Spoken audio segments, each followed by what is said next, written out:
మేషరాశి కాలచక్రం లోపల మొదటి రాశి, అలాగే ఏళ్ళనాటి శని నడుస్తున్న రాశి లోపల ఒక రాశి మేషరాశి.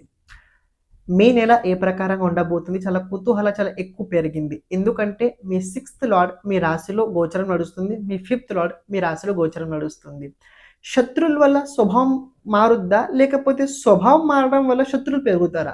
దీనికి సంబంధించిన మనసు లోపల ఒక ప్రశ్న నిర్మితమవుతుంది.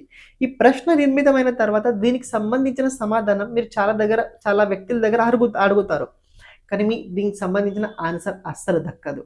పాయింట్ ఏం తెలుసుకోండి. 6th లార్డ్ మెర్క్యూరీ మీ రాశిలో గోచరం నడుస్తుంది. అలాగే 11th హౌస్ లోపల కనుక మీరు పరిశీలించినట్లయితే రాహు గోచరం ఉన్నది. ఈ రాహు అలాగే మెర్క్యూరీ కాంబినేషన్ 3-11 కాంబినేషన్ ఉంది. ఇది విశేషంగా మీకు రాబోయే రోజుల్లో కొద్దిగా బుద్ధిజీవి అవ్వడానికి చాలా ఎక్కువ ప్రేరణ అయితే మీకు చూపించుద్ది. అంటే ఏంటంటే బుద్ధిజీవి ఏంటంటే కొద్ది కామన్ సెన్స్, కొద్ది లాజిక్ను ఉపయోగించండి. ప్రతి దానికి మానసికంగా ఒత్తిడి పడాల్సిన అవసరం లేదు.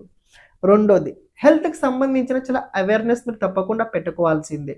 హీట్ కొద్ది మీ బాడీ లోపల చాలా ఎక్కువగా పెరుగుతుంది. కొద్దిగా చల్లటి పదార్థాలు అస్సలు మీరు తీసుకోకూడదు. మజ్జిగ తాగండి, లేకపోతే విషయంగా ఏవైతే ఆకుకూరగాయలు దానికి సంబంధించి బాడీ లోపల కొద్ది చల్లతనం పెంచొద్దు.